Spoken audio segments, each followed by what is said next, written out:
Hey guys, what is up?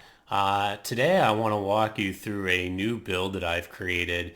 In the past, I've created Spear of the Church builds, but they've typically been invasion first builds, and then as a sort of an afterthought, I've sort of tailored the build to work as a Spear of the Church build.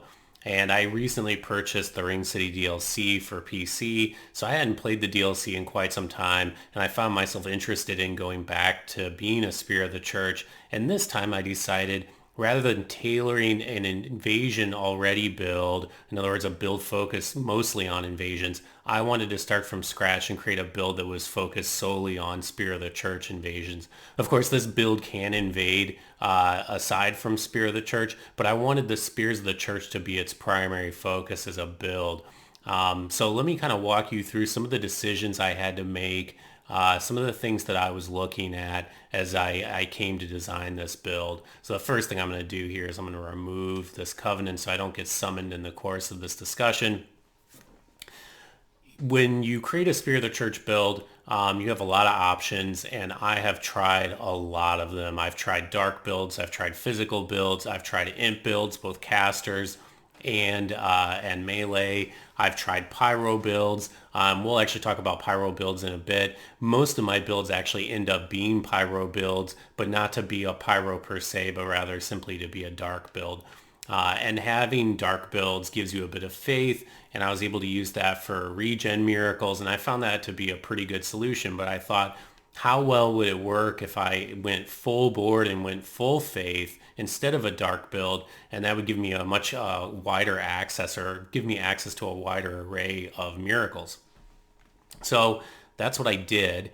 And you can see here, this is almost a soul level 90 build, which incidentally is about the best area to get Spear of the Church invasions. Really anywhere from about soul level 75 to 130 seems to work pretty well. But I tend to go a little bit lower, somewhere between 80 and 90.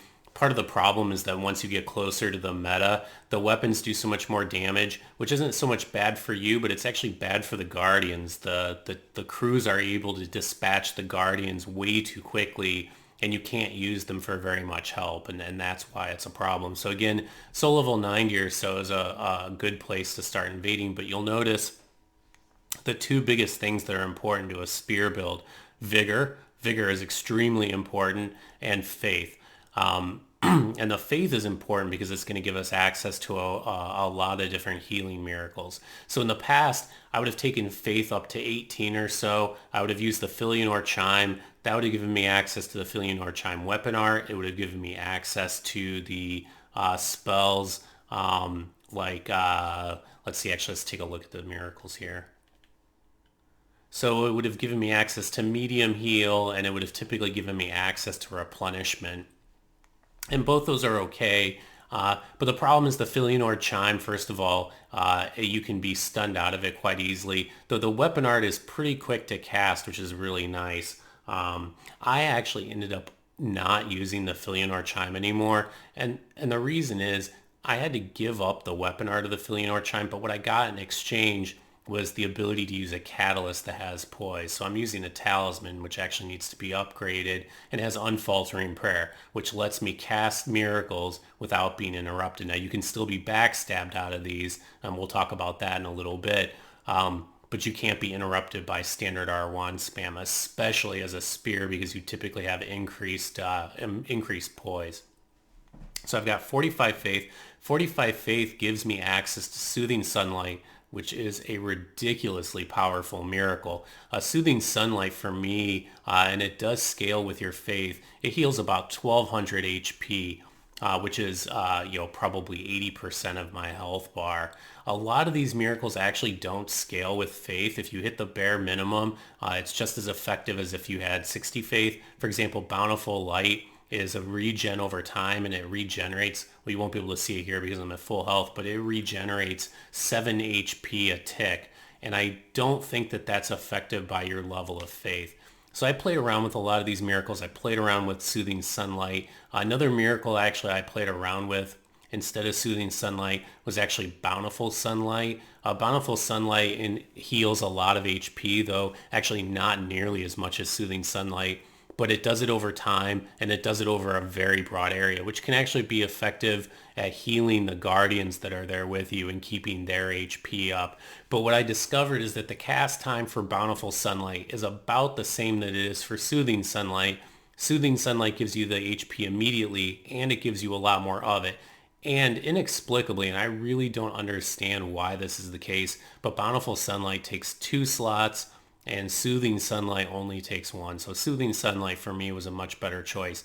Tears of Denial I actually think is probably not that effective as a Spear of the Church, because Tears is helpful. It helps you survive a big hit, maybe getting parried and riposting where you can back off and heal immediately. I can't back off and heal immediately. I have to fight for space to do it. So Tears of Denial, really not that helpful, and especially given that it takes 2 slots, I've elected not to use Tears of Denial. So again, looking through some of these miracles, replenishment, if you don't have much in the way of HP, much in the way of faith, pairing replenishment with the Filianor chime, you get your faith to 18. You can combine replenishment with the weapon art of the chime, and that'll actually give you some pretty good regen. And that's a good trade-off if you have an existing build where you're willing to make a small investment in faith, but you don't want to turn it into a faith build and you're invading as a Spear of the Church. I definitely recommend doing something like that. You can invade without any sort of restorative miracles. You can invade on any build you want. But in my experience, you'll find that about 10 to 20% of the invasions that you lose, of all the invasions that you fight, you'll lose about 10 to 20% that would be winnable had you had faith. And we'll actually look at some invasions and you can see where that's the case. I actually have an extra slot open that I'm not doing anything with at the moment. The value of adding an extra miracle right now is outweighed by having to search for it. Right now I have 2, which makes it really simple. So definitely really, really like this build. It's super powerful. I would argue even overpowered, especially against a solo host. The one advantage the solo hosts have over you is their ability to use Estus, and you cannot.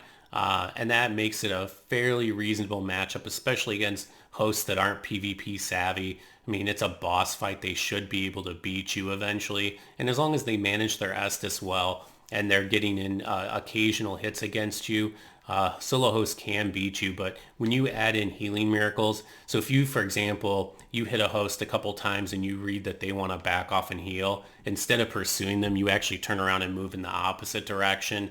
If you do that and then you bust out something like Soothing Sunlight, you're going to get that full HP restoration, and they will not have time to come in and punish you. And incidentally, if you notice there, my stamina took a massive hit. Casting Soothing Sunlight costs more stamina than I have. It actually puts me negative, and that's actually another risk of casting this, and something that you definitely need to be wary of. I don't know how much stamina it uses. I need more stamina than I currently have in order to be able to actually test it out.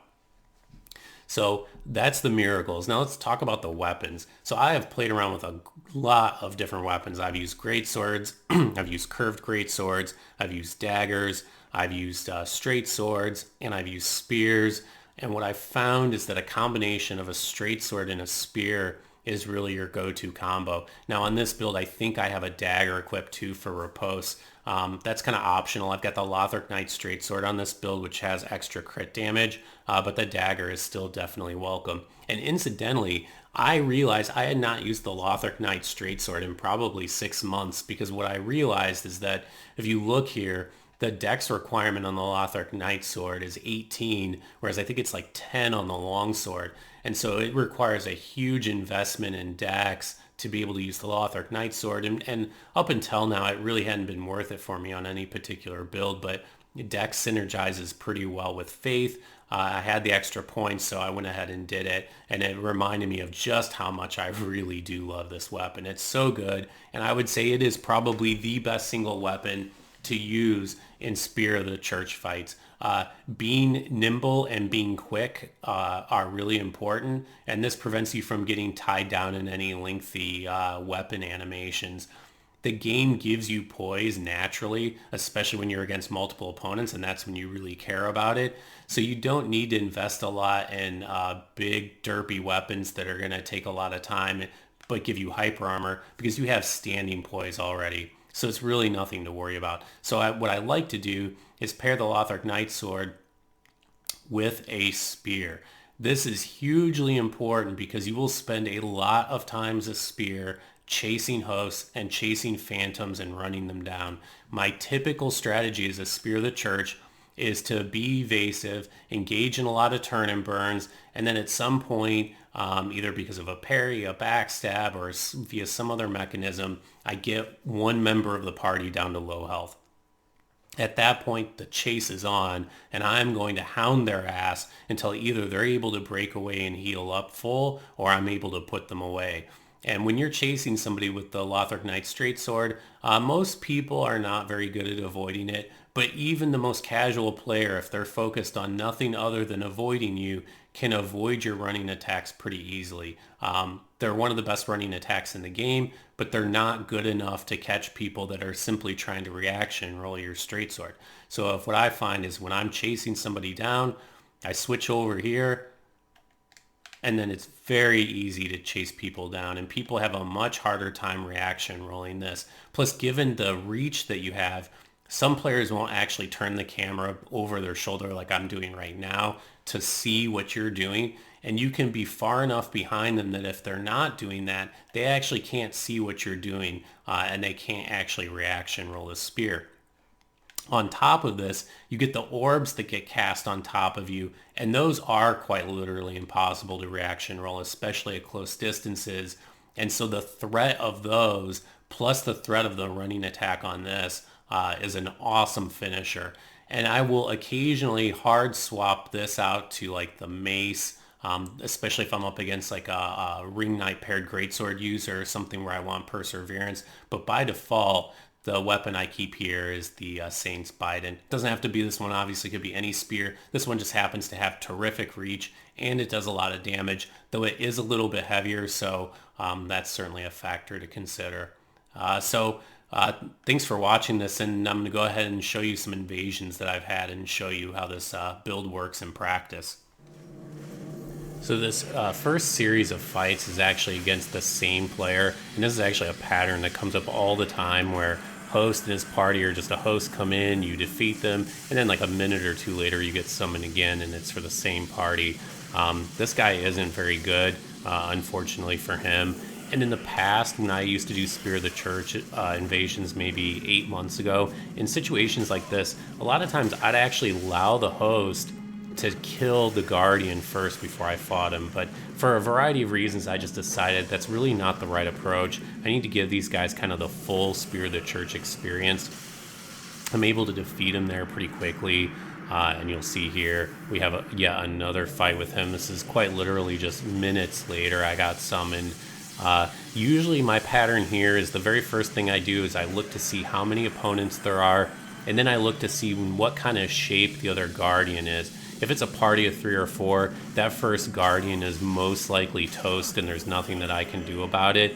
And there actually you saw that the orbs there actually cancel my backstab, and canceling your riposte and backstabs, that's actually really common that happens. But I'll assess the strength of the Guardian, and then I'll usually get a ritual spear fragment off.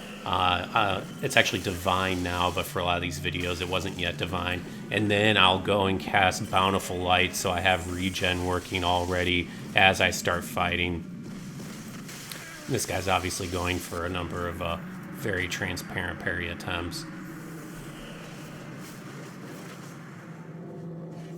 So I left this clip in simply because I think it illustrated the importance of using the spear along with the straight sword. And you can see there, I used the spear fragment to protect the Guardian, so he was able to get a heal off. Here I see this guy's using what looks to be the split leaf, so I've got to really watch out for the wombo combo.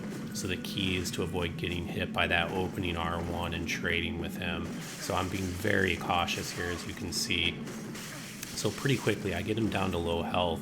But you can tell this player knows what's up. He used a rolling attack. He used it sparingly, but he used it to try to slow me down. And you can see him there stopping and very carefully reaction rolling my R1s. So I try the shield spam, it doesn't work. So now I'm going to switch over to the spear and watch the difference. Wow, So much more effective. Definitely recommend that you keep a spear on any Spear of the Church build.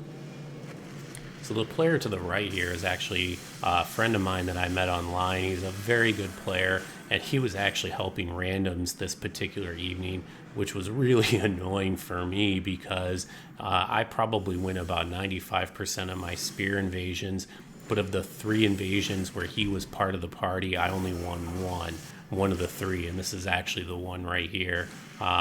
You can see he's got Lothric Knight, Straight Sword, and Straight Sword.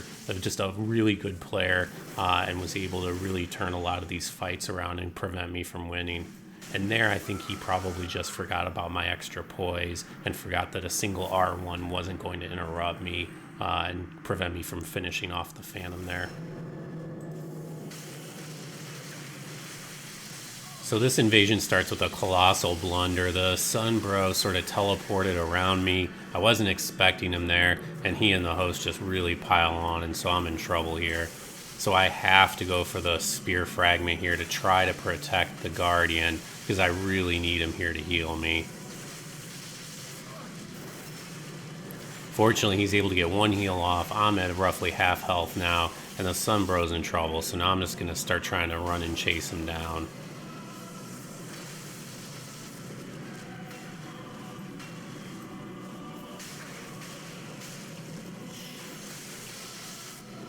Unfortunately, the Sunbro is quite laggy, or I'd have probably roll caught him already by now.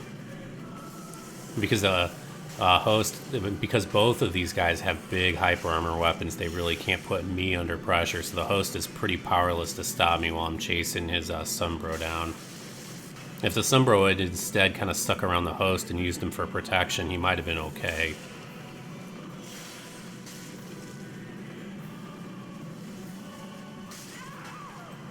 So you'll notice here in just a moment, I'm actually still using the Filianor Chime at this point. I hadn't yet transitioned to using the other Chime. So there I cast Bountiful Light, and now I use the Chime for the weapon art. And those two things in conjunction, man, you do get some really good regen that way. Again, if you have a build where you're not ready to commit to that much faith, that's a really good compromise. So this is the final invasion clip. These guys are actually kind of interesting. They are Speargankers in the sense that they must go and reset this boss fight because I've run into them about 5 times in the last week or so. And I've beat them, I think, 3 of the 5 times roughly. The problem is they're all like buckler parry spammers, which, you know, when you're dealing with one of them is really not such a big deal. They're easy to backstab. But when you're dealing with this many at a time, and you got the time pressure on you, and you're trying to protect the Guardian and trying to do a million things, it makes it a lot harder to avoid, as you'll see here later. And I'm hitting him with the L1 waggle, trying to get him to panic roll. And this guy actually is falling for it.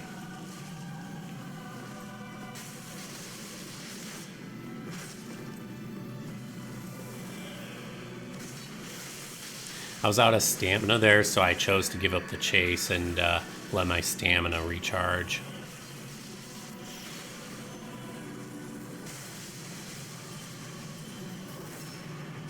Obviously going after the Guardian, which is a good strategy.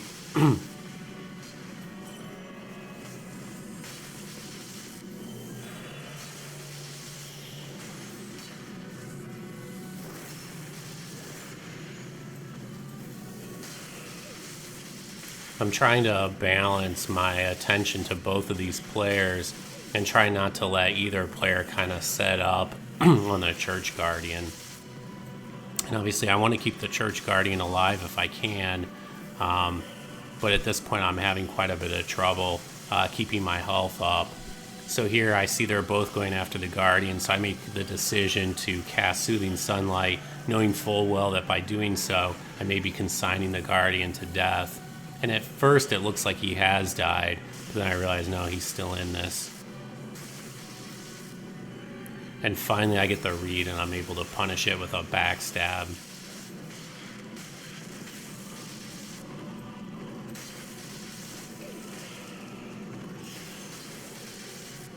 And there he makes the mistake of going for 2 sips.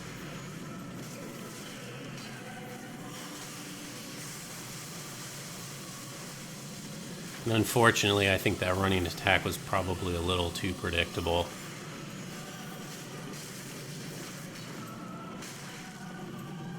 I'm really surprised he didn't have the Hornet Ring on there.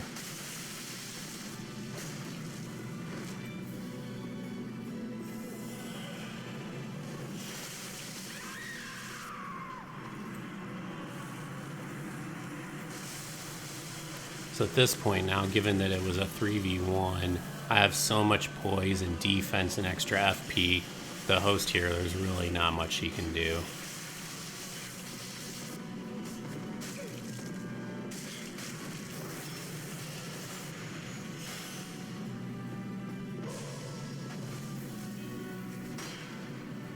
Questionable decision to block that Ultra. Anyway, that'll do it, guys. Thanks a lot for checking in. Take care now.